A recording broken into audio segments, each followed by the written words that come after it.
Hello, everybody, and thank you for tuning in and watching us. We are the Real Short Box Live Edition.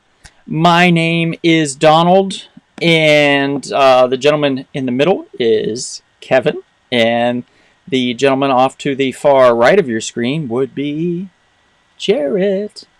So it's just the three of us tonight, but what we're going to be doing is something a little different, a little special. We are going to be bringing in, one by one, about in half-hour increments, we're going to be bringing in short filmmakers that have truly created something special, we think, and we want to share with the world. So we're bringing in these short filmmakers to interview them, to discuss their work, and how they came about doing it, and all that stuff. So we're going to get into that. Our first guest tonight is going to not really need an introduction, so we'll get to that in a moment. But I got to do a few things in the background here. So, Kevin, Jarrett, how was your day? Just tell us about your day. How was it? I can't complain. You know, it's always good to be 6 feet above the ground when you wake up in the morning. So when that happens, that's the first thing that brings joy to my heart. But my work day went pretty good. I can't complain. And I got to watch episode 6 of the Book of Boba Fett over the weekend. It brought joy to my little heart. What That's about you, great. Jared?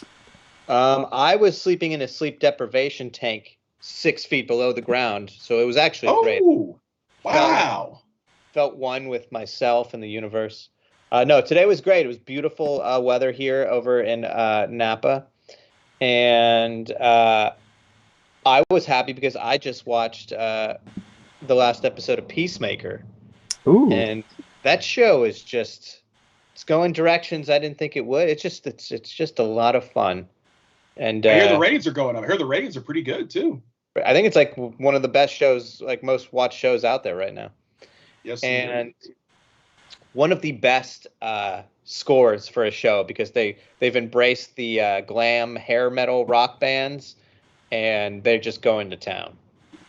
So yeah, that's wonderful. That is wonderful. I'm a bit jealous. I have yet to see that episode. Hopefully soon. You will. As I was telling the gentleman here, I just watched the Book of Boba Fett, episode 5, not 6. I'm still 1 week behind, but I just finished 5, which I guess we could just call Mandalorian season 3. Season 2.2, 2.5, I guess. Season 2.5. The teaser. Kind of. I mean, if that was season 3, episode 1, I would have been happy. So I would just straight up call it Mandalorian season 3. Like, yeah, it's fantastic. Don't get me wrong, it's fantastic. I love that city. This almost goes to my science fiction mind when you read books or things like that, where you had that city that was kind of like a circle, like a sphere. Oh yeah. Man, it looks so real. It looks so cool, so awesome. I was like, wow, look at that. Yeah, it's super cool. Is there one more episode this week? Is that the finale? Yeah, it's supposed to be the finale this Wednesday. There's only 7 episodes? Yeah, only 7. Ouch. And the Obi-Wan show, from what I heard, is coming out in May. Yeah. Yeah, I think they're doing the sound mix on it now or something. Yep. Obi-Wan. Obi-Wan. That name and time. Haven't heard that in a long time. All right, guys. Yeah. I'm just about ready to post this here. For people that want to join us on our social media. You want to give love to any of the sacred sponsors beforehand, or you want to? Yeah. Let's quickly talk about Half's Hot Sauce. Half's Hot Sauce. Go to halfshotsauce.com. Type in the code Donald Hiccups. Get 10% off your order. It's a fantastic little hot sauce company here in Ohio. Actually, not far from where I grew up. So. Near and dear to my heart. They've got some wonderful varietals of hot sauce. Check them out. Legit, check them out. Our other sponsor is Splattered Frog Brewing Company. Let me grab the hat. Hang on. I got it. Man, I've got it too. So you go to splatteredfrog.com, type in the code SHORTBOX, and save 20% off on your order there as well. So some really good deals all around with our sponsors. So lots of stuff. And we can never forget, when you're in Chatsworth, California, always check out We Can Be Heroes comic shop in Chatsworth, just off Devonshire there. And DeSoto. And DeSoto, yeah. Right there, right by the McDonald's. So Right you by can have the- some food, folks, fun, and comics. Get Okay, a guys, Happy Meal I and posted coffee. it. You should be able to see it. Shared. I'm going to edit it because we've been having trouble with my page. So I'm going to see. I think I can make it to where it is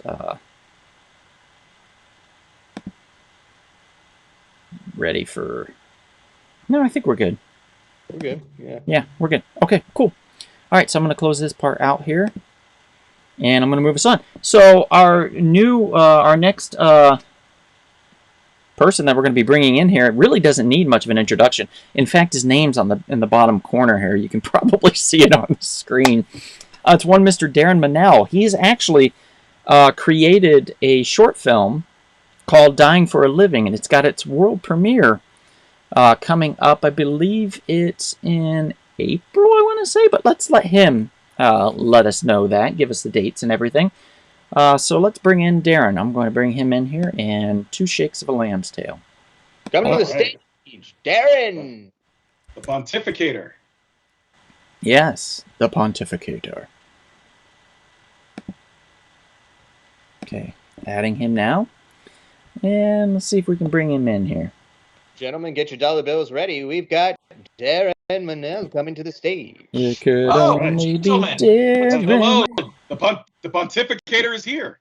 Uh-oh. I am. Sorry, I'm here. Yes. Wait. There we are. How you doing, guys? Hey, hey. Good to see you. We're good, Hey. buddy. How are you? Great, man. Thanks for having me on. By the way, hold on. We need. Of course. I just need to get my background. This is kind of surprising that you brought me just straight in like this. So. Yes. Propaganda together. Zoom. We just zoomed you right in, buddy. We don't wait. We don't mess around, my friend. We don't mess around at all. We're hardcore like that.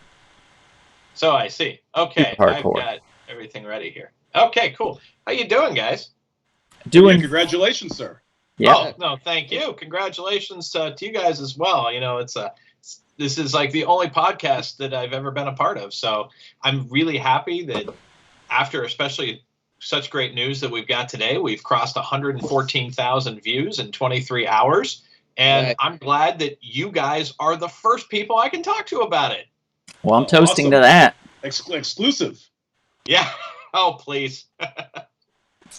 So, Darren, why don't right off the bat tell us the impetus for this idea and this film, and what brought it to for you to want to make it, to manifest it. Some big words. I feel like I have to match them.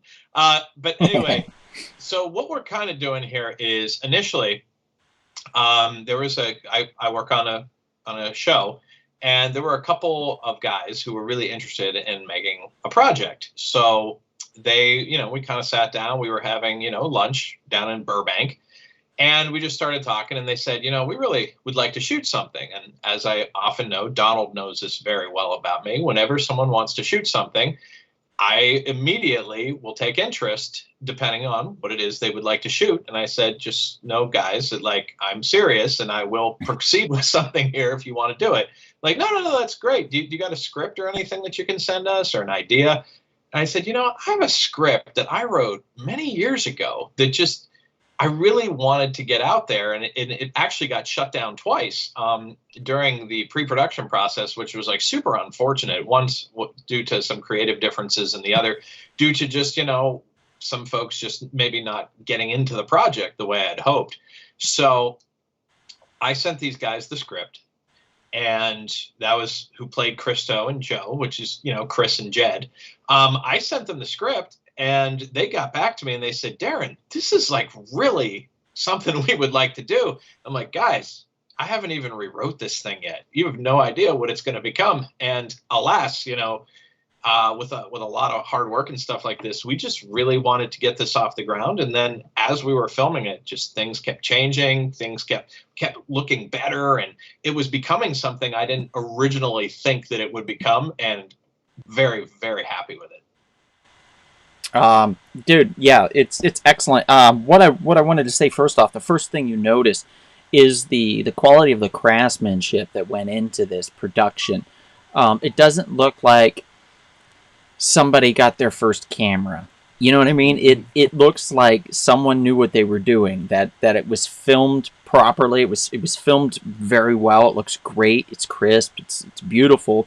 The direction is very smooth. The scenes are very tense. The acting is just phenomenal. It's just overall, it's such a great film, little short film that it really tugs on you, and it plays out kind of almost like you get a full feature length story packed into this small amount of time, and that's what I like about it. It gets right to it. It gets where it needs to go. It's done, and it's great. And everybody looked like they were doing what they were supposed to. They were that character that they were supposed to be. So that's something that I often find is distracting for me in short films, particularly, is that there's often somebody in there that doesn't look like they should be there, or they're not at that level. And in this, everybody is at that level. So it's my hat off to you. It's very well done. Right, and in full disclosure to the audience here, I have collaborated with Donald on a number of projects, and I can't explain to you just how much that compliment means to me, Donald, knowing that you and I have worked in the trenches so many times together. So seriously, thank you. I mean, I just don't know what greater compliment you could give. No problem. Happy to give it, dude. Happy to give it. And I have up on the screen a gentleman that's been with us for quite a few steps now in our filmmaking process and in the world that we live in. And that's one Mr. Larry Krask is on the screen right now in one of the still shots from the short film Dying for a Living. Larry Krask plays the bar owner and is in fact an actual bar owner in Acton, California. So those that ever get out to Acton, which is an old rancher's town actually, like an old gold mining town if I recall, the name of his bar is, I believe it's I want to say the 49er or something like that, or the 49er Saloon. That's it. Yeah, the 49er Saloon. That's about as prospector as you get there. So yeah. That's, you can tie your horse up there, Jared. And I will. You can. Like there literally is a spot for you to tie up your horse. And in fact, people have rode their horse into the bar. It's happened multiple times where somebody's ridden their horse straight into the bar and asked for a drink.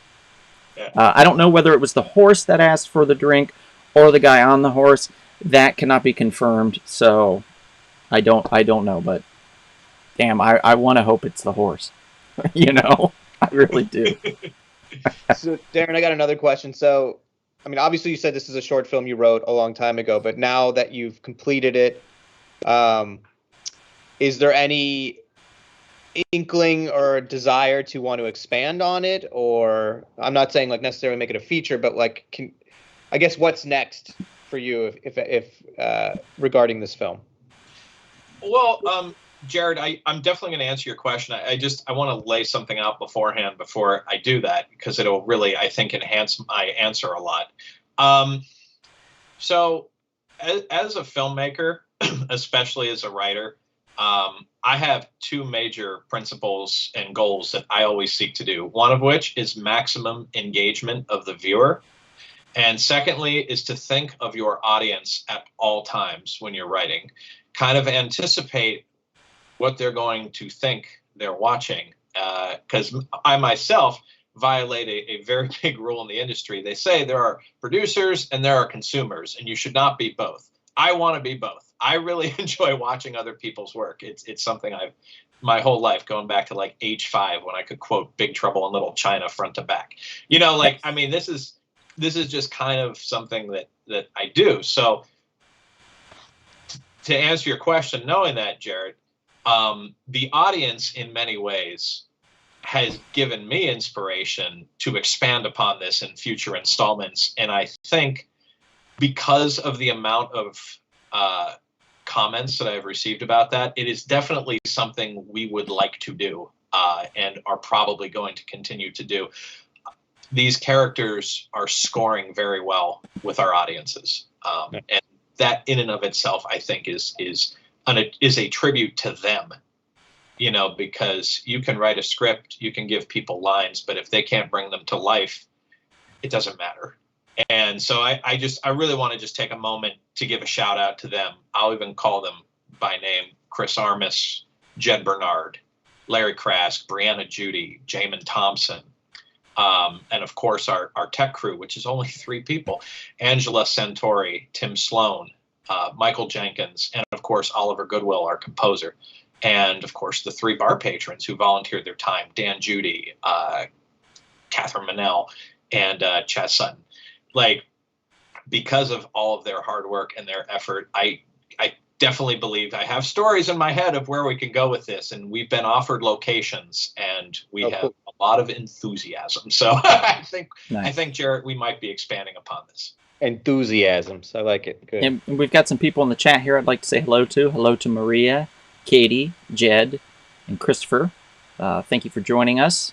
I do see some comments there. Katie says, I'm so proud of my husband's film. Thanks for having him on. No problem, Katie. That is Jed and Chris from Dying for a Living, by the way. You know, I had thought after you said their names, and then I looked over and I saw their names, I thought maybe these are the people that were in it. But I didn't want to assume. But yeah, definitely that makes the most sense. So thank you for being on, guys. It's probably your first time seeing our live podcast. On the screen right now, I do have Brianna's picture in her reaction when she's coming out of the bathroom, I believe, from that scene. She's actually in 2 films that we're showcasing tonight. Oddly enough, I had no idea when I first thought, this idea that, we were working on concocting, you and I, that there would be a Brianna marathon that we would have here. But yeah, she's in 2 of them tonight, so good for her. Darren, can you break down really quickly like a short synopsis for those that haven't seen the film yet? And at the end, what we're going to do is we're going to share the link so everybody that's in the chat can check out all of these films and be able to see how fun they really are. So if you want to go ahead, I'll give you the floor here, Darren. Yeah, it's going to be very brief because I feel like the more specific I get, the more surprises are ruined. Mm-hmm. Essentially, just a very disparaged, depressed man by the name of Joe seeks assistance from a rather shady individual for a life-altering decision. The catch, of course, being is this shady individual may or may not comply. All right. That sounds good. I'm keeping posting different pictures and stuff. Oh, that's great. Thank you for that. Right now we have the gentleman that's very disparaged and looking for ways to deal with that, so to speak. In the chat we have Dead45213 says hello all. So hello to you, Dead. Thanks for joining. Man. Thanks for being alive. Sammy says hello, dudes. Well, hello back to you, Dudette. Thanks for joining as well. Appreciate you. Yeah, so I can't tell from the tiny little pictures of the people that are in the chat, but the guy looking to find a means to an end, is that Christopher? That is Christopher Armis, yes. Okay. All right. See, it's a little hard because his picture is really tiny there in the corner, but I put it together. So yeah. Phenomenal job, Christopher. You did a really, really good job of bringing me in to the whole idea of the film. Just your timid nature in the way. Now I'm going to say a name. Don't get a big head, but I'm going to say a couple names of people that I think do really well with this. First of all, I want to say Robert Downey Jr. Robert Downey Jr. does a phenomenal job of playing kind of a nervous kind of a character, but he always has this commanding performance about him, and I see that in your acting capabilities. So well done there. The other guy that I was going to say, might not be as complimentary, but I feel it is 100%. I just can't remember his name. So I'll ask you gentlemen to help me out here on the podcast. He started out in Holes. He was in Holes for Disney. That was a movie.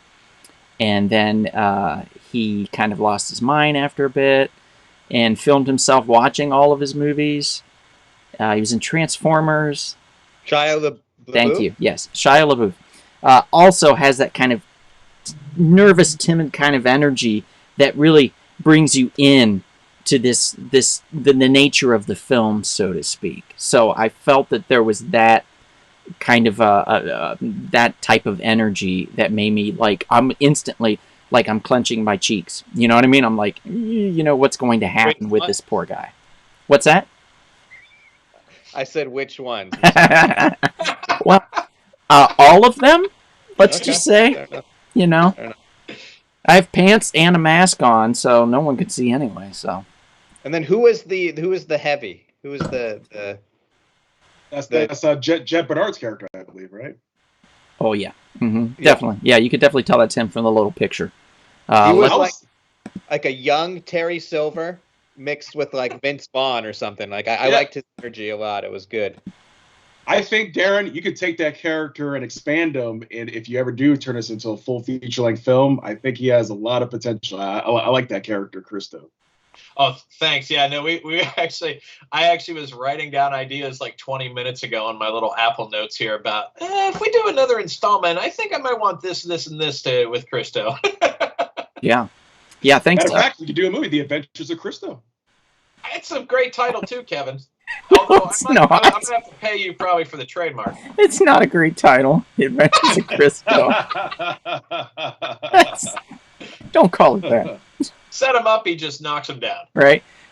Gabe, thanks for joining. Ricky, thanks for joining as well. Good to see you guys back in the fold. Sorry about last week, everybody. Those that didn't know, I had a little family emergency I had to deal with, so we could not, unfortunately, run the podcast last week. So I hated to cancel last moment day of, and I do apologize about that. But we're back up tonight, and we should be here next week. Crossing my fingers, nothing goes wrong, but everything looks good. So we should be back up and going next week as well. So, Darren, as far as Jed's character, I think I could see like the Terry Silver kind of thing there, and just in the face alone, really, kind of in the eyes, the intensity that's there. But like. I could really put him in between Samuel L. Jackson and what's his name? Jesus, I'm terrible with names tonight. John Travolta in Pulp Fiction. We just put him right in the middle. So if we could, maybe if somebody could just Photoshop him in the middle from the screenshot that we have right now, we could just put him in the middle. I think it'd be perfect. We could just slide him right in. Because he had that kind of a quirkiness to him, but that smoldering kind of intensity too. And I like that. I like that he took his job seriously, but he could recognize when things weren't quite what he wanted, and would not be afraid at all to let you know. And I like that about that character.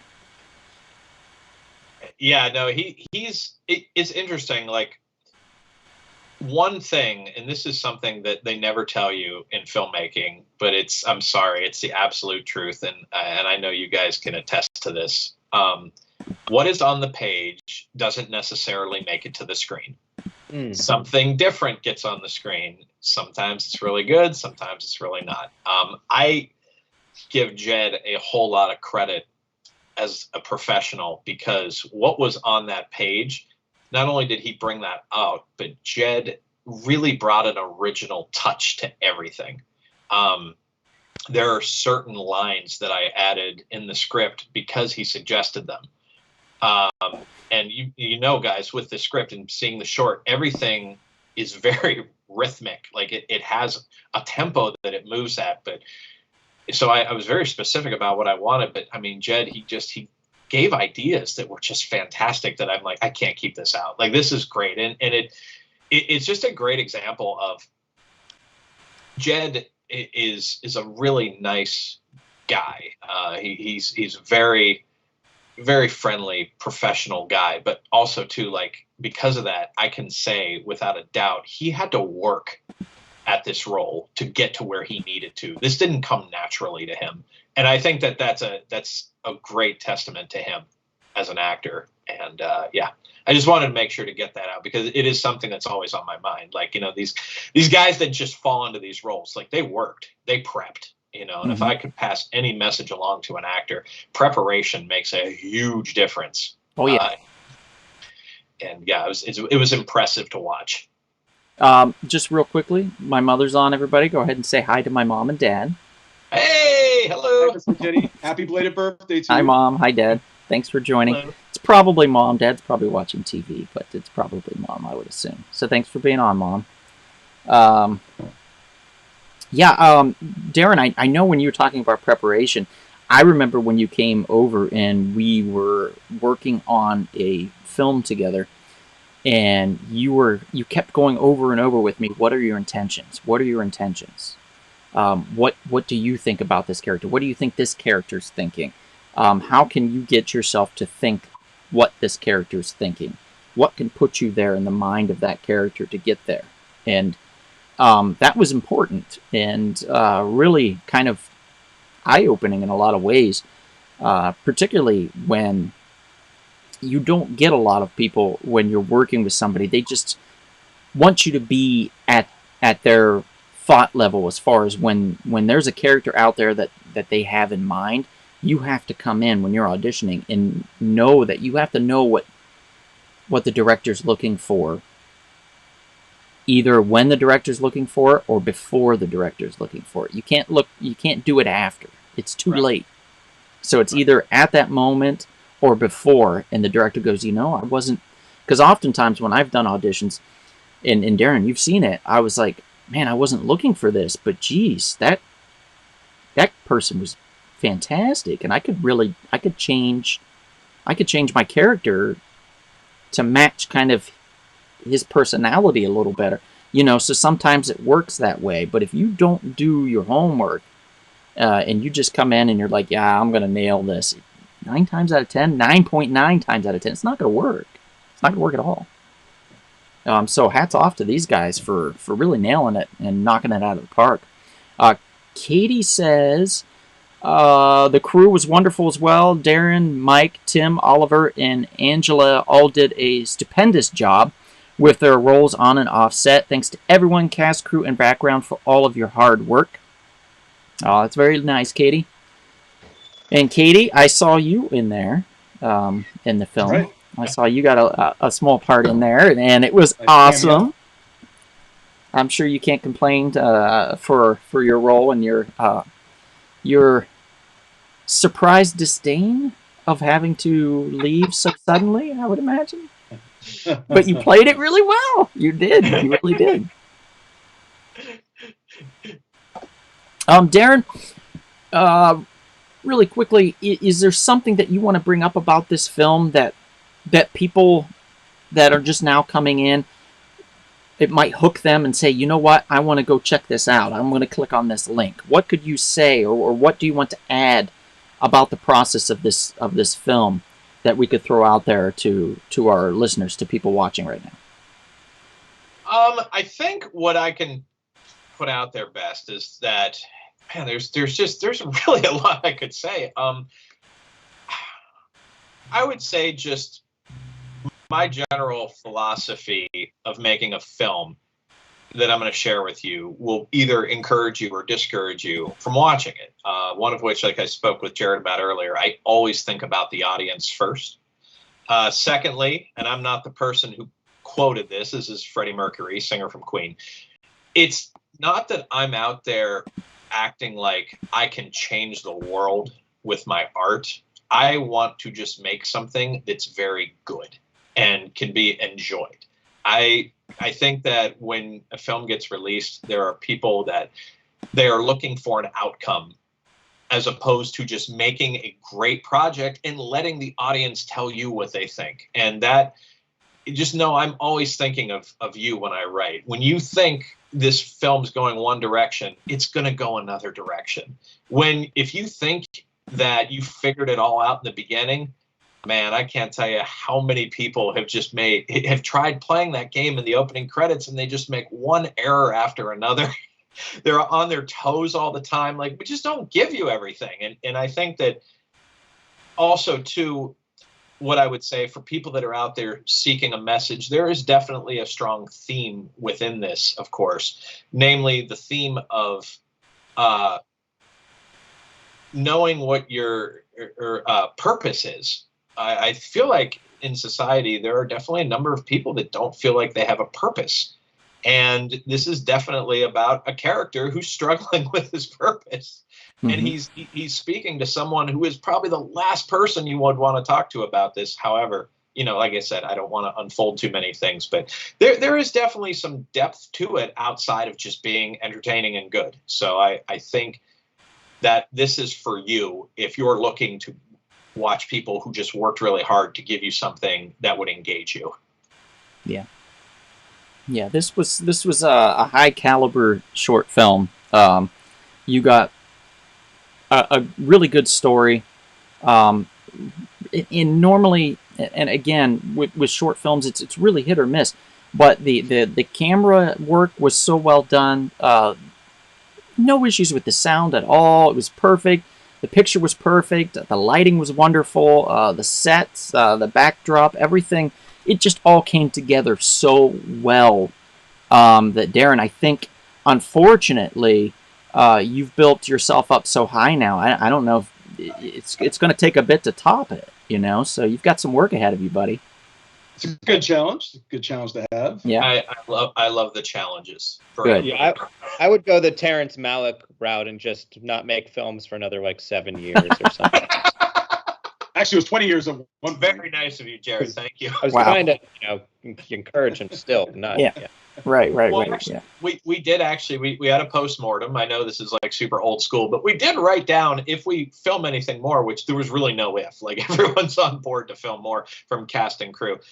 We made a list of notes of how we can make things better. So we're already thinking ahead and hoping, we can execute because, Donald's been working with me a long time, and I always feel if you're not getting better with each project, you're really not going anywhere. And I can confidently say I love my previous work, but this is just the best up to this point for me personally. And it's just everything came together wonderfully. And we got one more comment. It's from Sean. He says, looking forward to seeing the short. The stills look great. Nice work getting it finished, Darren. And Sean, I'm going to post the link for that right now, and everybody in the chats that would like to check out Darren's film Dying for a Living. Thank you, Sean. And if I can just give a shout out to Sean Leonard, I'm assuming Sean actually is very good at analyzing scripts. I actually sent this to him to look over, and he gave some excellent feedback. So I'm very curious, Sean, what you have to say, and email, text me anytime you want. I'm very eager to hear what you thought of it. Awesome. Well, Darren, this was great. Thank you for being on. We really appreciate it. And we will be going next to another short film. And Darren, we look forward to more things to come from you, and we'll be having you back on the podcast, I'm sure. Probably not right away because there's something going on in your life that might need your attention. No, trust me, you don't need to. You're fine. Yeah. Next time I'm on, I'll make sure to share that with you. I know you're on a schedule here, so I'm actually going to tune in and listen to the other two filmmakers because I had a chance to watch their films, and they should also be very proud. Awesome. All right, thank you so much. Thank you for your time, sir. Thank you. Do I hang up or do you? You will hang up. Okay. Yes. You will hang up on us. So sad. Okay. And now I got to switch things around really shortly here. Guys, bear with us. This is going to be worth it. Trust me. Absolutely. So now Kevin gets moved over here. Whoop. Jarrett's name gets moved over here. Oh man, this is like musical chairs here, guys. Darren's name stays in the corner, but we change it to a new name. So surprise, it's Sabrina time. So I'm going to bring in one Sabrina Cooper here in a moment. Sabrina, the teenage filmmaker, right? That's their moniker, right? Yes, yeah, sure. Sure, buddy. Right. Okay, buddy. All right. Okay, buddy.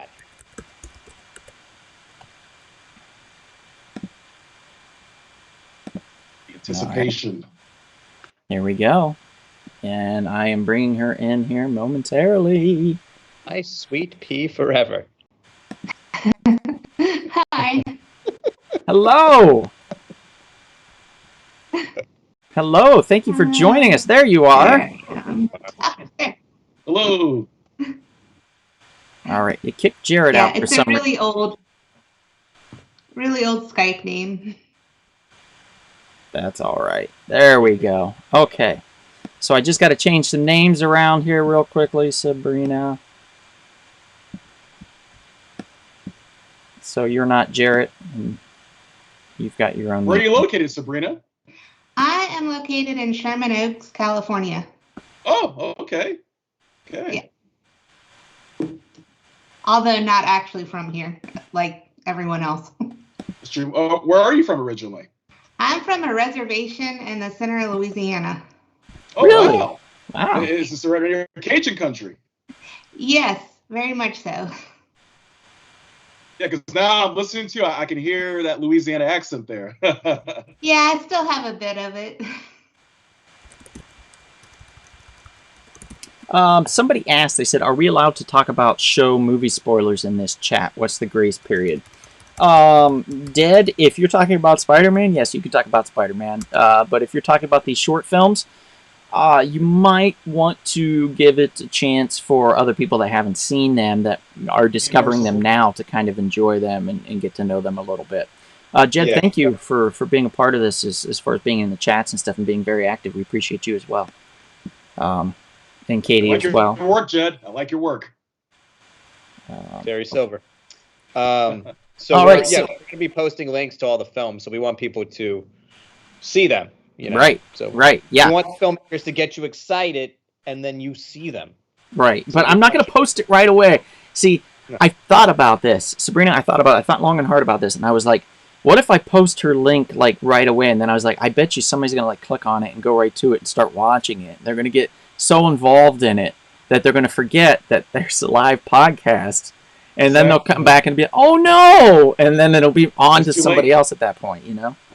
So I was like, I'm going to wait until close to the end, and then I'm going to post the link, just like I did with Darren's before you.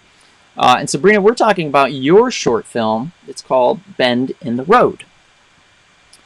Now, tell us a little bit about basically the story of Bend in the Road, you know, kind of a quick synopsis, and then what was the seed for this? What kind of got you motivated to create this film? Okay, I'm going to flip those two because it's more relevant if I flip those 2 points.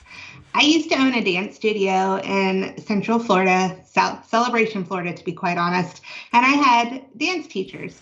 One of them was named Jamie Hilton, and she was born with a tumor in her eye, so she never actually had an eye, but the girl was amazing. She was a great dancer, a terrific teacher. And unfortunately, she was diagnosed with a very rare and very quick brain cancer right after she had her first child. And her husband at the time started writing a blog about his experience in this situation and his fears and hopes of when he was going to be a single father. He was going to be a widower and a single father at the same time to a 2-year-old child. I took his blog and created Bend in the Road. Bend in the Road is one of his entries that just touched my heart because you don't normally see soft sides of men. especially when you're talking about cancer. They're usually really tough, or you don't even hear about it. Right. You know, what they're thinking, what they're going through, how they're coping with it, because they're supposed to be the strong guy. And his blog just touched my heart so much, and I asked for permission. I said, I would love to turn this into a short. Can I please have permission to do it? And we asked Jamie's family as well, and they all gave me the blessing to do it. And that's how I got Bend in the Road. Yeah. Yes. Bend in the Road Powerful. is it's a very powerful film. And it is a tearjerker. I'm going to warn those of you in the chat ahead of time, and those that'll be watching this later. Yeah, take tissues with you. A whole box would probably be good, just in case. Yeah, but man, like, I was not expecting this. You know, I was not, like... And that's what I loved about his blog, is that, like I said, you never hear about the men's perspective if they're the one that's left at the end. Because men are not supposed to be that kind of person, you know? They're not supposed to bleed their heart out and really sit there and ponder what is going to happen to me after my wife leaves, you know? And I just thought it was just such a great story that needed to be told. And I love Jamie so much, so we, of course, dedicated it to her as well. It took quite a few years to get it made because of financing and just making sure, like, we did it once and it did not work out well. Like, I was directing it and I found out I am not a director one single bit.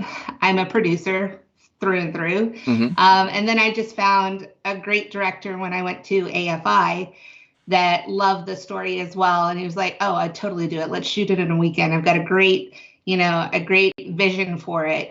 And he was perfect for that short. And we've done quite a few projects together since then. But Fantastic. yeah, it had a long road. Yeah. Yeah, a few bends in the road, perhaps. Very much so. Yeah, no, that's fantastic. You met somebody at AFI, and they actually wanted to help you. That's a win right there. I used to go to AFI all the time, and so did Kevin. Nobody wanted to help either one of us. The director, PJ Germain, at AFI, you only get to make 3 short films and then 1 thesis film in your second year. So you really only get to work with 4 directors. And no matter how much we tried at AFI, just nothing ever gelled together. So we never got to work together, but we were always like, oh, we need to work together. And when this project and one other project came along, we were like, okay, we're going to do this. You know, we don't have any barriers, so we can do whatever we want. And it just turned out to be a great working relationship. And this short has won, 7 awards now? 8? Yeah, I see a lot of them on the poster. A lot of. Yeah, it's been selected for 19 film festivals so far. Wow, that's crazy. Wonderful. That's wonderful. Yeah, it's won like Best Actor, Best Director, Best Producer, Best Short, Best Drama, Best COVID Short is now a thing. COVID short, okay. Wow. It's basically shorts that were shot during COVID, which is what we did. Yeah. I thought somebody had to come down positive during shooting, and then they would, then it was eligible. It was a huge hurdle to shoot during COVID, and this was at the start of COVID as well. But we were all safe. No one got sick, you know, so I guess we deserve that award. Yeah. Oh, yeah. I worked on we shot a trailer for a full-length feature that we've been working on for a while during COVID. And yeah, I had gone through the certification program for on sets when dealing with COVID. So I was the nervous Nelly, you know. Yeah. I was running around being like, "Did you sanitize that? I want you to spray that doorknob every time someone comes through. Spray the doorknob." You know what I mean? I was like very, very overly protective about it. But again, no one got sick during the production. So take it or leave it. You know, I think being a little bit over protective about that kind of stuff is better than being, lackadaisical. Up Go ahead. I'm sorry. I said very much so. Yeah, definitely. It's always better to be a little more prepared than underprepared, for sure, when it comes to anything, really. As far as the acting's concerned, up on the screen right now, I have our two main actors, the husband and wife. We have. This is the film that I was telling everybody about earlier, where it's a Brianna Judy starring film. Brianna Judy was in the last one that we had just before yours, Sabrina, and it was called Dying for a Living. So we did that one, and then now she's literally, obviously, in the screenshot dying in Bend in the Road. So it's kind of crazy how one just leads right into the story of the other, so to speak. I feel like Brianna's character left that bar from that first short film and then got horribly sick and end up here in bed. But she was wonderful. And Brianna, I know you're watching. I know you're watching. You have to be watching. You were wonderful. This was such a good, powerful short film. You did such a wonderful job. You're always so full of life until you're not. And it's terrifying, because I've only ever seen Brianna like up, you know what I mean? Like there, like happy and her bubbly, her usual self. Yeah. And then she's doing this and I'm like, what's going on? Why? It proves that she's a great actress. Right. I mean, oh yeah, absolutely. Because most actresses would have turned down this role because there wasn't a lot of lines in it. But I approached Brianna because I've known Brianna since, oh my gosh, it's been like 11 years. Because I met her through her husband, Nick, at Full Sail in Florida. Oh, okay. And we've just kept up throughout the years. And I had this project, and she was the first person that popped into my mind. And I didn't want to be like, well, it doesn't have a lot of lines, but I said, I think this is a project that you're perfect for, and I would love for you to do it.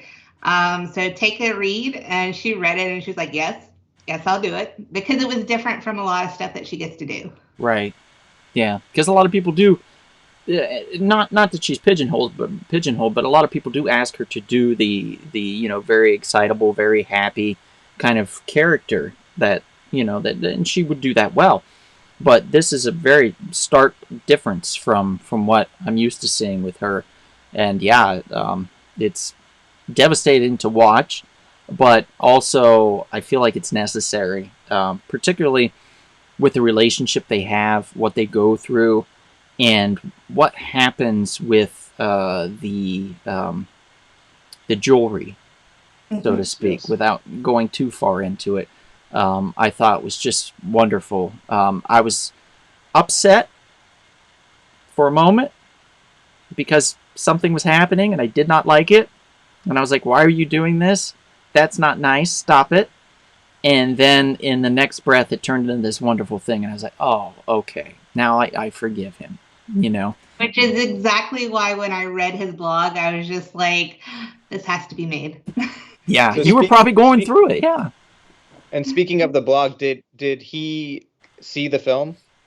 He did. He was actually one of the very first people I sent our final edit to. Okay. He had known that I've been working on it for 2.5, 3 years. Right. And he didn't think I would send it to him, but I told him I needed him to watch it first before anyone else got it to get his blessing. And I sent it to her mom as well. And they just were like, thank you. Thank you for keeping her memory alive. And they trusted me, which was amazing because not everyone trusts producers for some reason. We have a really bad rap, and I'm trying to change that.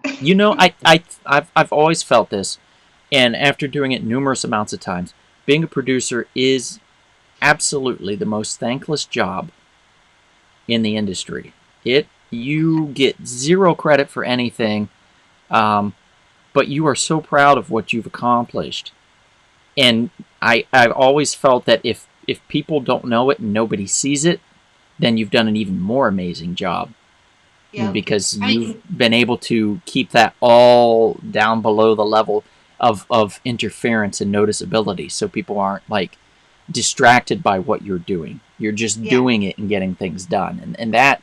So I appreciate you very much. I mean, don't get me wrong. I know a lot of asshole producers are people that call themselves producers, but really they're just money people, which is not a producer to begin with. That's an EP. And a lot of my friends that are not in film, when they say I have producer behind my name, they're like, oh, you must be really wealthy. I'm like, no. I live in an apartment just like everyone else. And then I have to tell them the difference. You know, if I had the money, sure, I would make more projects, but I am not at that level yet. No, it's logistics and managerial stuff. Yeah, you're working hard behind the scenes. Yeah, exactly, which I absolutely love to do, and it comes from owning my own business. And at first, I was going to go the AD route when I went to Full Sail, and my teachers there were like, "You should really think about producing," and that's how I got into producing. Nice. Well, it shows that you did a great job. The authenticity of this short film is beautiful. Oh, thank you. Yeah, and I was going to say, therefore, you don't really have to like sell this film. It kind of it's an authentic, real life, emotional. Right? It's very nice. Which is exactly what I love making. Yeah. Yeah. So I'm glad you guys enjoyed it. I mean, it was definitely a labor of love. Through the entire cast and crew, we just everyone was amazing on it. And that's what happens when you work with your friends, that are all doing the job that they love to do. It's true. 100%. When you start out with people that and hot tip, don't get people from Craigslist. You know what? I worked on Kitchen Nightmares, and I got that job through Craigslist when I was living in New Orleans. Was it through Craigslist? Yeah, it was through Craigslist. But that had to be what, 2008 or 9 or something? 2011 is when, and that right there, that one job led to 10 other jobs because of the people that I met on Kitchen Nightmares. That's the only time that I've ever answered an ad on Craigslist, but it was New Orleans, right. Everything goes there. Yeah, that it's now it's a bit more shady. So now I don't know if I would recommend applying for things there. It could be better now. I don't know. Maybe it's less murdery, which would be great.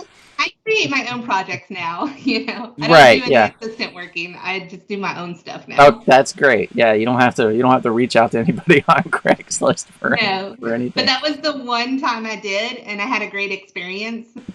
That's the only time I went on Craigslist, to be quite honest, because I had just gotten out of film school, and I just wanted to work.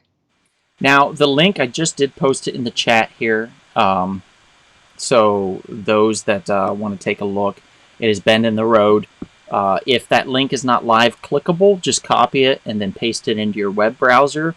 Click enter, and it'll take you right to the page, and you can play away. It's about, I want to say, about 15 minutes-ish, somewhere around there. Yeah. So it's not a long investment on your time, guys. So I recommend highly that everybody watching right now and all of our future watchers, because we get a lot of after podcast watchers, I was working, family, I have kids, stuff like that, that they'll watch this later. So everybody that's watching this later, do the same thing, but just do it later. Let's talk about really quickly, the husband, the gentleman that played the husband. What was his name? His name is Alex Goranson. Alex. Okay. Alex was great. Trelleborg, Sweden. Was he? Really? Oh, really? Oh, wow. Wow. Okay. He's also my husband. Oh, well, there we go. Well, I'm glad I said he was great.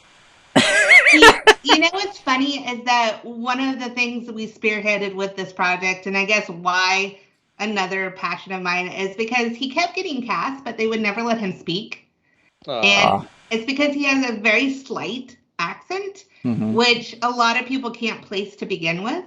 But there's tons of actresses and actors out there that have accents. And I was like, well, if we do this, it can be a show reel for you to put on your reel to show people that, because all the other acting roles he's had has been in Swedish. Like he's did 2 features in Swedish, but he speaks, you know, American. I wouldn't say English. I would say American. So this was one of the ones that, you know, I was like, he would benefit from it. Everyone on our team benefited from making this short. It wasn't just one person getting all the glory, but it definitely helped with him securing roles after doing it once people saw it. Great. We got a comment here from a gentleman from Norway, Dino, and he says, "A Scandinavian brother, I will watch." Yes. Yes, very much so. They're a tight-knit community there in Scandinavia. So his performance was just right. It wasn't over the top or even or under. It was just right. Between him and PJ, the director, like that was all of them. I just knew that, sure, I'm married to him. I know he's talented. And I have a lot of friends that are actors that are kind of talented, but I would never probably hire them. But I knew them together would just make a great team and get the performance that was needed for this. Wonderful. Okay, so let me ask you one more quick question here. The daughter in this, is that by chance your daughter? Oh my gosh, Dean, she's adorable, but no, don't mind. No children. She's actually a granddaughter of an investor in my company that went to AFI. She's a screenwriter, and she started seeing the shorts that we were doing, you know, just basically with no money. Bend in the Road cost $2,000, you know, to make, but you would never guess it was a $2,000 film, right? You know, so she started seeing what we were doing, and now she has hopped on and helped us with a lot of shorts that are coming up, and we're like, oh, we need a child. Where do we find a child? And she's like, well, I have a granddaughter. So she volunteered her granddaughter for it, and she worked out beautifully. That is awesome. Yeah. Let me ask, what kind of camera did you use for the project? Just Red Komodo. Yeah, PJ owns his own company with the cinematographer Jeff. They both have a company called Laurel Wood. And they had all the gear and the camera. They've got like 6 different cameras, but this was a new camera, the Komodo, that they had just gotten it, and they were like, oh, let's play around with it. You know, there's nothing wrong with that. Oftentimes, the cameras I use, I don't know what I'm doing. I'm always the type that likes to jump in and just film stuff and learn as I go and to work it out. And I feel like that really opens the doors for excitable creativity, so to speak. That's what I like to define it as this button does what? You know, oh my God, like I didn't know that. So that's all of them. Yeah, like you could sit there and even Alex would join in and they would be shop talking basically this camera. And I'd be like, all right, guys, will it shoot the film?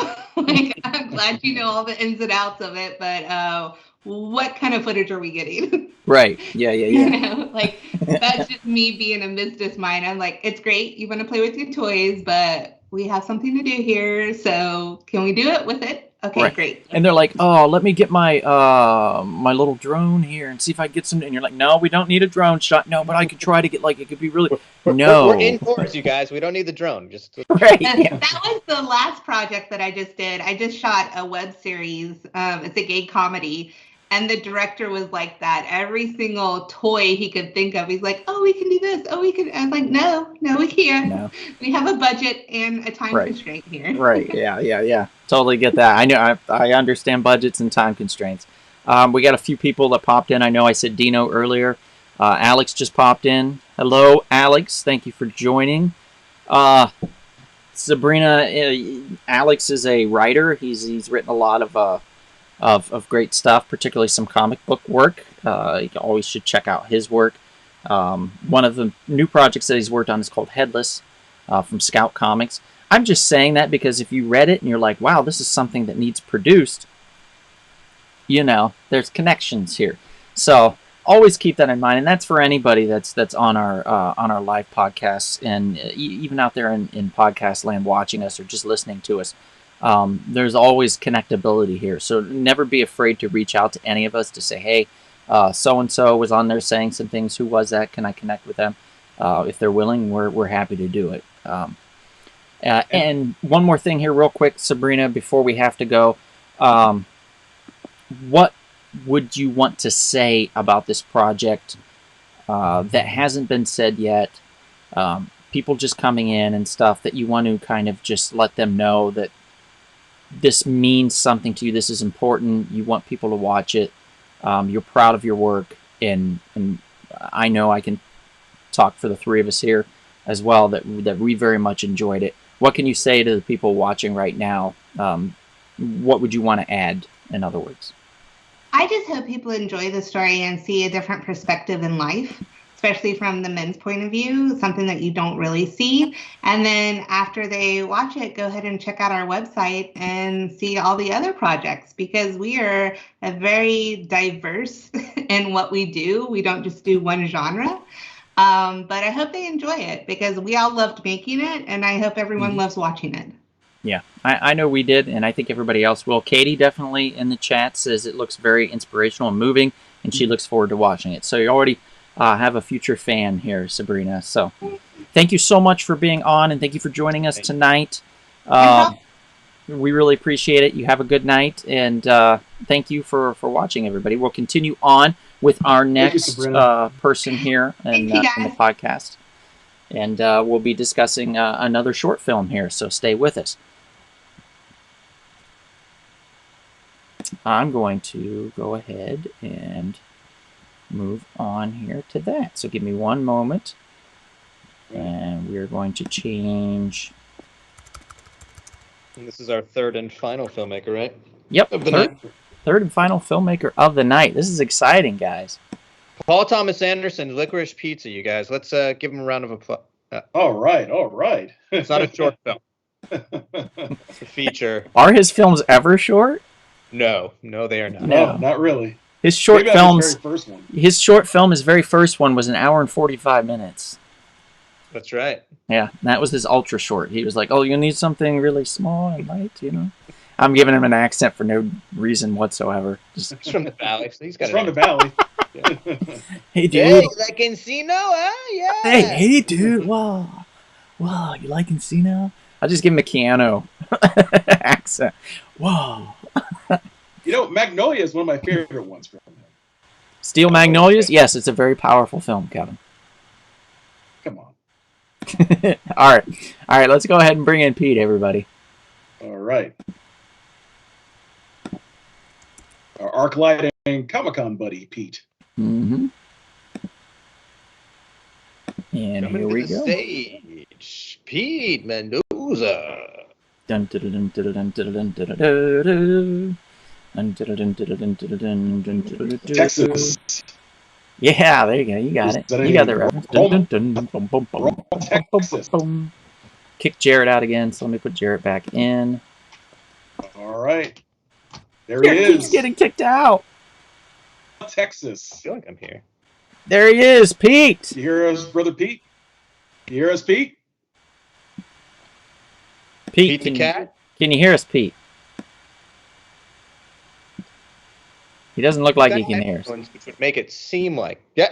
Well, he's making adjustments. Can you hear us? Pete, can you hear us? You hear us, Pete? Pete. Speak to us. Speak to us. Alex says, Tom Cruise is my favorite part of Magnolia. How could he not be? Besides the frogs raining down, how could Tom Cruise not be your favorite part? I know why you like that, Alex. It's because he says a certain line in particular. Is that why you like that? Like his character, Alex? Respect the cock? Whoa, brother. This is a PG show. Look at Not at this. right now. He's It's 11:30 at night. It's not a PG show. Oh wait, it's earlier there. Okay. Pete, are you there? Can you hear us, Pete? I can hear you now. Hey! All right. All At right. last, the man from Roma, Texas, Mr. Pete Mendoza. Yes. How's it going, gentlemen? Yes. Thank you for Good. joining. Thank you, Pete. Hey, everything worked out tonight. This is amazing. We were able to hang up on people, sort of. We made them hang up, and then bring on new people. Yeah. So we could do this all the time. We could have a rotating guest line of hosts, or we could do a whole, like, I say we do a real short box comedy hour where we bring on a comedian and they do a couple bits and they just roast us. And then we bring in a couple more to roast, well, mainly Kevin, let's be real. And they roast Kevin, and then we all laugh. And then more comedians come on to roast Kevin, and we laugh some more. Great. Not for Kevin. Sounds hilarious. Oh, Kevin loves being roasted. Are you kidding me? Oh, of course I do. Yeah, it's his favorite thing. From his time in high school when he was bullied by me. So must be some alternate universe. Yes. Thank you for having me. I'm so excited and nervous at the same time. Oh, don't be nervous. Well, you shouldn't be. We enjoyed Overseer, sir. Alex says, "Why do you assume that's my favorite line?" Exclamation point. And Alex says, "I used to do stand-up. I'll come on and roast you guys." Hey, there we go. We got our first roaster of the evening. That's going to be great. If I may ask to start, Pete, how did you and your crew come up with this concept for the short film? It's actually a pretty funny story. I was house sitting for the director, who's my buddy, director Alberto Ornelas. I call him Manny. And I was house sitting for him for about 2 weeks while him and his family went to Disney World in Florida. So, and on the final night, he's telling me he's like about 3 hours away. Him and his family's almost home. And then all of a sudden I start hearing weird stuff around the house. And I was just like, what was that? I thought I heard something jump on the truck in the garage. And then my imagination just starts like running wild. Just like, what if there's a story of like this guy who's like house sitting and like everything's fine for so far, and then all of a sudden, boom, like weird stuff starts happening as soon as like the homeowners start coming back. So that's where like Overseer came from. And like I explained it to Manny, and it's just like, what do you think? Like, well, let's get on writing it and let's do an outline and stuff. Nice. So, yeah, that's great. I have a picture up of you really enjoying a slice of pizza. Uh-huh. I mean, I actually have a question that segues into that pizza scene. So, a lot of people they create these movies and they're kind of. They want to make them parts of another universe by putting in a little something in there. Now, you had a line that was it was a joke on, the number 69. There is also another joke like that in Bill and Ted's Excellent Adventure. Are these films in the same universe? Is Bill and Ted's Excellent Adventure and Overseer in the same world? I can neither confirm nor deny that because of the NDA I had to sign. Oh! Plus, you want Keanu Reeves, coming after you. We knew it. Oh, John Wick style. Sweetheart, it's Alex. Exactly. You gotta watch out for. Yeah, you're gonna get wicked. Yeah. You're gonna get whacked by Wick. Yeah, whacked, wicked. You're gonna get your wick dipped. You dip your wick. No, wait, that's something else. Never mind. So what was the shooting process for this? How long?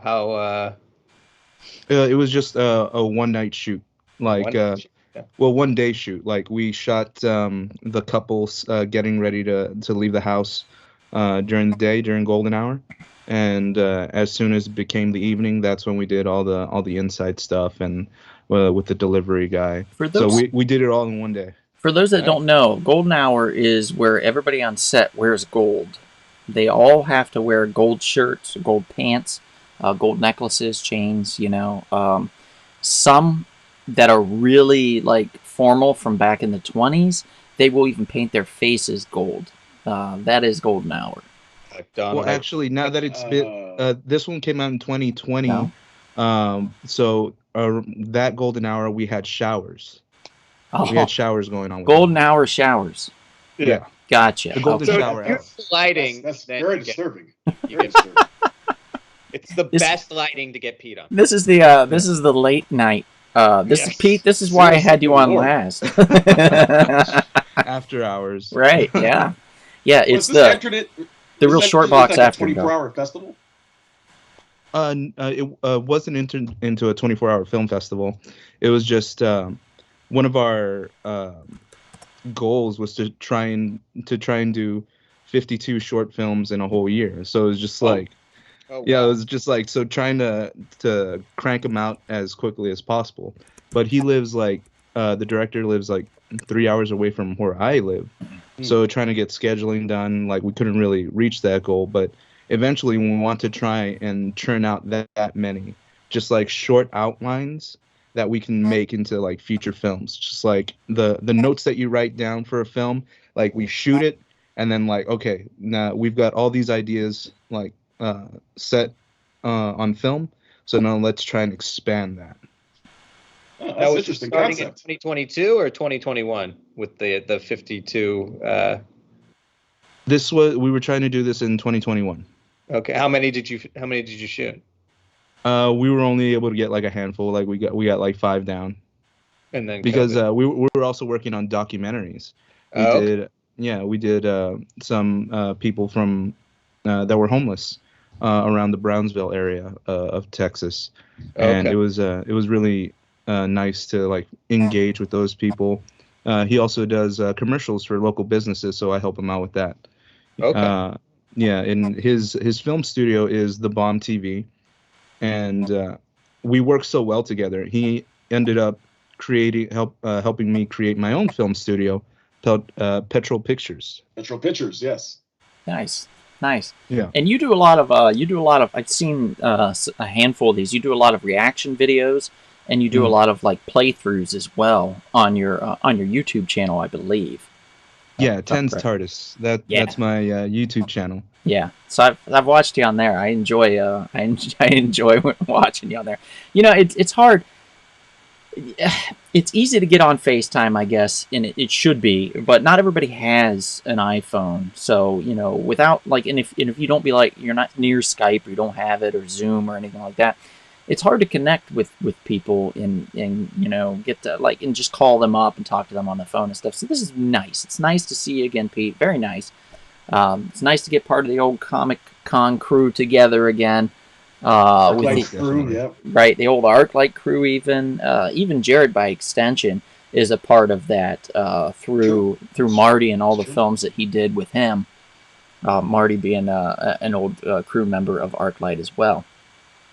Mr. Worst. I feel like, Jared, you would work really well with what Pete's got going on over there. Like if you flew over there for like a week, you would have a ball. I feel like you really would. Because they do a lot of fun stuff, you know. They do a lot of let's just do it. You know what I mean? They just go for it and they just do it.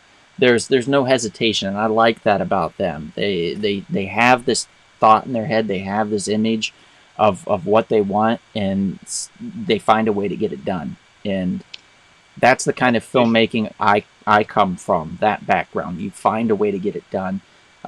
You know, high budget, low budget, to no budget, whatever budget, we're gonna find a way, and that's fun. That's always fun. Pete, I have 3 kids and a wife and some pets. Can you find housing for us? And I will help shoot your things and be in them, and you know, give you, you know, just be your muse. Property is really cheap down here in South Texas, so like you can find a nice spot like pretty easily. All right, we'll be there. Well. What's that company called where you can rent a house for? What's it called? It's very popular. People like rent their homes out. Airbnb? Rent a house? Like No. Airbnb? Airbnb, thank you. Airbnb. Yeah, that's one. You can also rent campers. You can rent tents. I'm gonna rent Airbnb and then squat in it, and then never claim squatters' rights. Yeah. Oh man. So Pete, Kevin and I were talking about this in this film. I think the ending has a way for people to have multiple interpretations. Am I wrong with this? Yep. Well, no, you're not wrong, but like you got that like right. Like, okay, all right, because Kevin wasn't sure, and I was like, no, it's this, and so we have multiple different ideas on what we think's went on, and how that took place. Mm-hmm. Like, so I don't want to spoil it for anybody that hasn't seen it, and I'm going to post the link for it here in a moment. But it takes a turn. It's really fun just watching you be a goof. Like, the 3/4 of this film is just Pete being full Pete. Just being a real goofball and having a lot of fun doing it. And I enjoyed that very much. I enjoyed watching you because I've seen you be like that throughout the years. I feel like I've watched you grow up. You know what I mean? Like, I've seen you from when you were young, and you know, now you're matured, and you know, you're baby's all grown up. You know what I mean? Like, I'm gonna be 35 in like 2 weeks. It's fun. It's been like 15, at least 15 years that we've known each other now. So yeah, it's, you know, it's funny seeing you like develop into this actual, you know, skilled filmmaker and actor, and it's fun. It's really a lot of fun. So yeah, and I loved working on the Blue Beetle with you because I saw the passion that you have for the character and for filmmaking, and that's what made it like really enjoyable to like work with you on set and like throw ideas around with you, like, and then the fight scenes that we had together, that was awesome. Yeah, we did a rooftop fight scene, if I recall, on top of an old bank, down across the street from Roscoe's Chicken and Waffles. we're fighting each other on a rooftop, hoping that somebody doesn't call the cops. and like neighbors shouting at us, "Hey, what are you doing up there?" You know, we're fighting each other. Shut up, you know. And just having a real blast doing it. We got a couple comments here, so I want to mention these really quickly. Sean says DPs really hate golden hour because of all the reflection off of everybody. Makes lighting impossible. Sean, hit me up after this. I want to talk to you about a short film I'm doing called Golden Hour with DPs, where it's just all shot at golden hour with DPs shooting each other. It's going to be phenomenal. And there's mirrors everywhere. It's great. Definitely a lot of mirrors. Dino says someone squatted in San Francisco via Airbnb and so far has kept the house. Oh shit! Yes, and I'm doing it. So you can do it. Katie says, "Hi Pete, congrats on your film. It sounds great. We'll have to check it out. Also, when is your birthday? Happy early birthday." It is February 20th. I share that day with Kurt Cobain and the late Sidney Poitier. Oh yes. Oh wow, that's a good birthday to have. Yeah. And that was another factor of like what drove me to want to become an actor and filmmaker was Sidney Poitier, because he was a brilliant actor. He was like Denzel back then. Before Denzel. He was Denzel before Denzel. And you know what film he doesn't get enough credit for? I mean, and anybody who sees it loves it, is Sneakers. Yeah. Sneakers. So good. Yeah.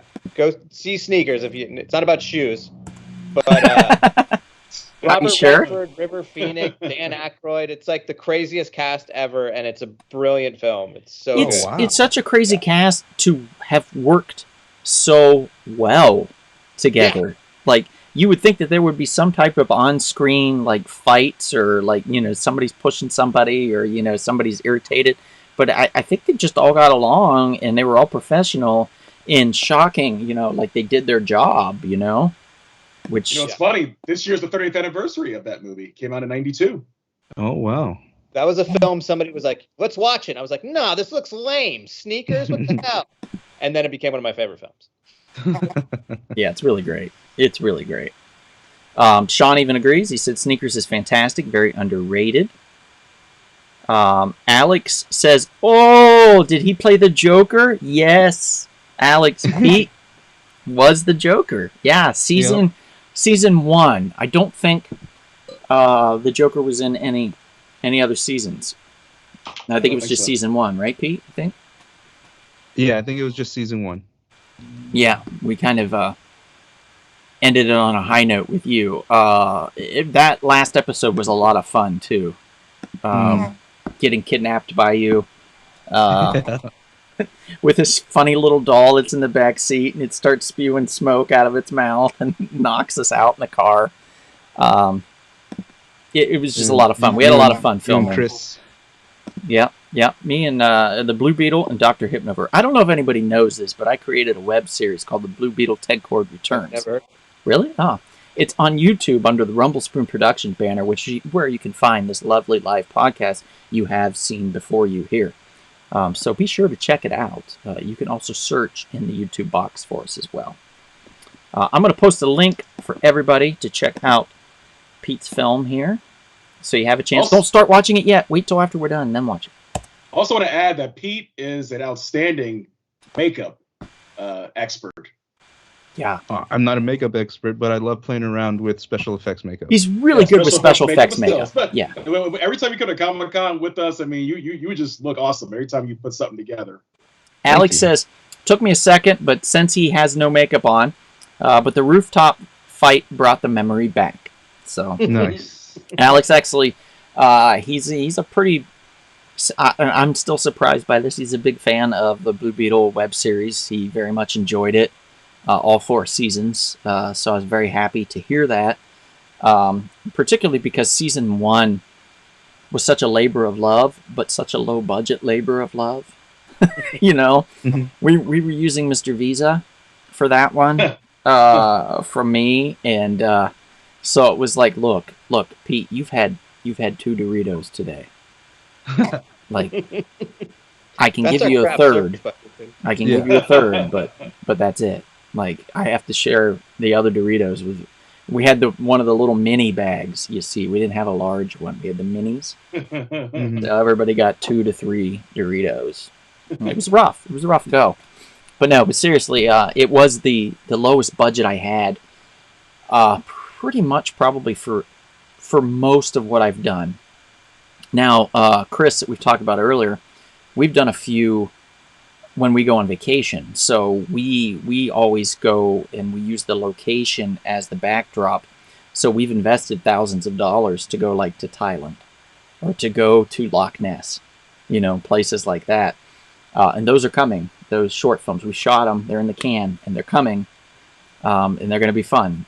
For those that haven't seen it, The Great Escape is the first one. It came out years ago, and these are sequels. So we're working on them. It's going to take a bit, but we're working on them, just so everybody knows. But this is about Pete, and this is about Overseer. Yes. So let's talk a little bit. I appreciate the Troublemaker studio style of doing things, Pete. I like that. Oh yeah, Right? we love Robert. Robert Rodriguez is like a huge inspiration for us. I know Manny loves. He's read the book Rebel Without a Crew like numerous times. Oh yes, that's the El Mariachi one, right? Yeah. Yeah. Great read. And we're planning on doing like a short film that's based around like the son of Machete. So to kind of throw it his way, like, hey, can I be like a younger version of Danny Trejo, or can I be like his son or something? So I've got like the long hair going. Pete. Yeah. I think you could pull that off. I just need to lose some weight and get ripped, and I know I can like be like up there, because like one of the goals is to like end up being in the MCU. Like I want to be in a comic book movie. Well, Pete, you can do it. Like the weight loss thing is easy. You just when Pete puts his mind to something, it's done. That's what I love about Pete. It's his motivation, his tunnel vision, and it's not a bad thing. His tunnel vision when it comes to things like getting stuff done. He's full on motivated. He's gonna get it done. Yeah. We got more comments here. Let's see. Dino says, watch The Blue Beetle. It's a lot of fun. Katie says The Blue Beetle is a fun series. Be sure to check it out. Alex says it's awesome. I still need to finish the 4th season, but I will. Katie says, my favorite photo shoot with Chris and Donald is their Laurel and Hardy photo shoot. Thanks, Katie. And thanks, Alex and Dino. Appreciate that, guys. We have our first band. We have our first band of the day. Oh boy. Oh, I love this. I'm gonna ban you. Sorry, buddy. I don't know. I don't even know what you said. No. He said "yum" What do you have against today. Russians? What do you have against Russians? What did they do to you, Donald? I don't know if this is Russian. This looks more like Polish, maybe. I don't know. But it says "vum today" or "yum today." I don't know. Something's tasty for them. I don't know. Katie says, "You go, Pete!" Exclamation point. Thanks, Katie. Yeah. So, to get back to Overseer, it gets a little dark. It's dark. It's fun and light, and it takes a turn. And that's probably some of my favorite things. Is I love dark comedies that start out light and fun, and oh, do they take a turn? Like American Beauty. What's that? Well, like a movie like American Beauty. Kevin Spacey. That's like a dark comedy. I haven't seen it in a long time, but yeah, I think it is. I believe it is. I'm just not chiming in because I'm enjoying Donald's facial expressions. Is it though, Kevin? Is it a dark comedy? It is. I think it is. Is it? See, when I think dark comedy, I think like Shaun of the Dead. I don't think American Beauty. Here's one to throw at you, Kevin. When we're done with the podcast tonight, look up Very Bad Things and give that a watch. Okay. I'll give you a dark comedy. Kiss of the Vampire. Nicolas Cage. Also a dark comedy. I won that actually at the Silent Movie Theater in Los Angeles at a midnight screening of Waxworks. That's a great one.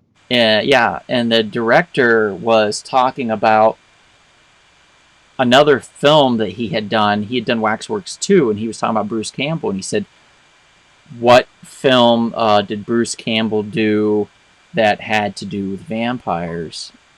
And I knew the answer. And because I'm like the #1 Bruce Campbell fan. Bruce Campbell, if you're watching, I'm your #1 fan. I'll follow you. I know you. Well, he knows that. Okay. That's a fact. All right, that's That's a good. He knows. That's good. He knows you are. Yeah, Heathers is also a dark comedy, Alex. Oh, hell yeah. That's a good one too. Yeah, pretty much anything by that director really can be classified kind of as that in a lot of ways. But yeah, Heathers is fun. That is a good one. It's a lot of fun. But yeah, there's a lot of dark comedies that are a lot of fun. So I really enjoyed that aspect of this film and the kind of twist ending that really made you think, like, did this happen? Is this really something?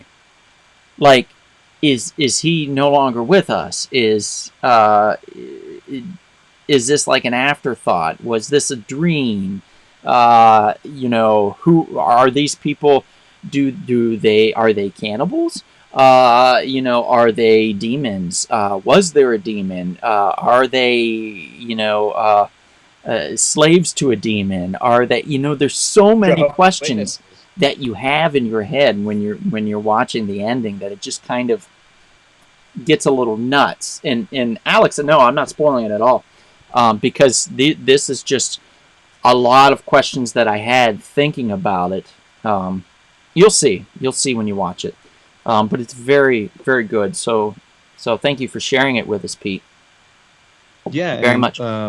We were on a horror roll with our ideas, and I told him, like, let's kind of like do a comedy, because I also kind of wanted to break out of my my typecast. When I went to acting school, they told me, you're going to be playing the villain like most of your acting career. What? So I mean, it's understandable. I do have an intimidating face and like, just like who I am. Like, it's kind of intimidating to some people. Huh? I've seen you angry. Yeah. Oh, yeah. Yeah, and it's just like I want to portray something funny that I can put into my demo reel, just to show like my range. Yeah, you have the range, exactly. Yeah, right. Well, yeah, right now, Alex, Pete does look like he could be evil, like he could be plotting something. I mean, yeah, definitely.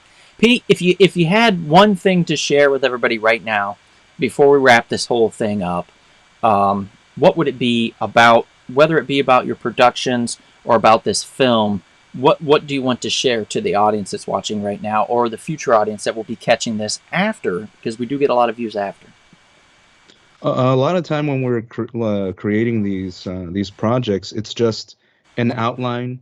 There's very little dialogue that's written out because we try and improvise and live in the moment of what's going on in the scene, and just try and make things as natural as possible. Because you can tell when somebody's doing a line read, and we work with people that have not gone to a professional acting, or not professionally trained, but they love to act. And having them be as natural as possible with their dialogue like really helps push the story along. Right. Oftentimes I find that if somebody's struggling for the words that they're supposed to be saying, it doesn't read well at all, but if they're pulling from what they already know, it comes off more naturally. So yeah, that's a good way to think of it for sure. Yeah. That is a way to look at it, Donald. Also, I think that being natural is the best way. I'm sorry. I haven't finished typing. Hang on, Jared. I haven't finished typing the rest. Yeah. Sorry. Yeah, I blew it. I'm sorry. That's okay. That's okay. We'll go back to it later. Yeah. I'll just edit this out. It's fine. But when it comes to lines, like depending on who the director is and the writer is, you can be whatever with the lines. But of course, there are some people that are just like, you have to get the lines verbatim because it's specifically written that way to like for the story. Like later on, like, oh, that's why he said this in the beginning of the film. Yeah. Foreshadowing. Right. Yeah, you got it. Well, Pete, this was great. We got to have you on as a guest sometime to talk about some other things for sure. I think it'd be a lot of fun to have you on, and we can throw some stuff out there and have some fun and some. Or just come on as a guest. That's what I just said, as a guest. Most definitely. And if I could plug a podcast that myself and Manny, the director, have been working on. We've got the first season out right now. It's called Keeping It Real with the Cinema Studs, and we talk about we just talk about films. Like all we do is just talk about films and how much we love certain franchises or certain like specific films in general. And we're on Spotify. We're close to getting 50 listeners. All right. Hey, there's nothing wrong with that. That sounds good to me, buddy. I will subscribe tonight, sir. Thank you. Alex says, I'm going to watch it. Thanks for promoting it. I'm looking forward to it. Well, thanks for watching us, Alex. We appreciate you.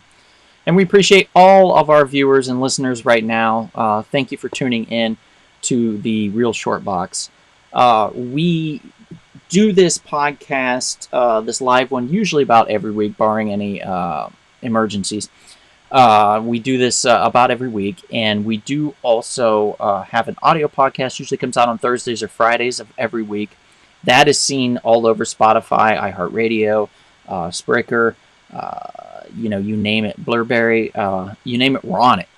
So check it out, see what you think. Let us know. Reach out if you have any ideas, any things you want us to talk about. Let us know. Shoot us an email. The Real Short Box. .com, I believe, is our email.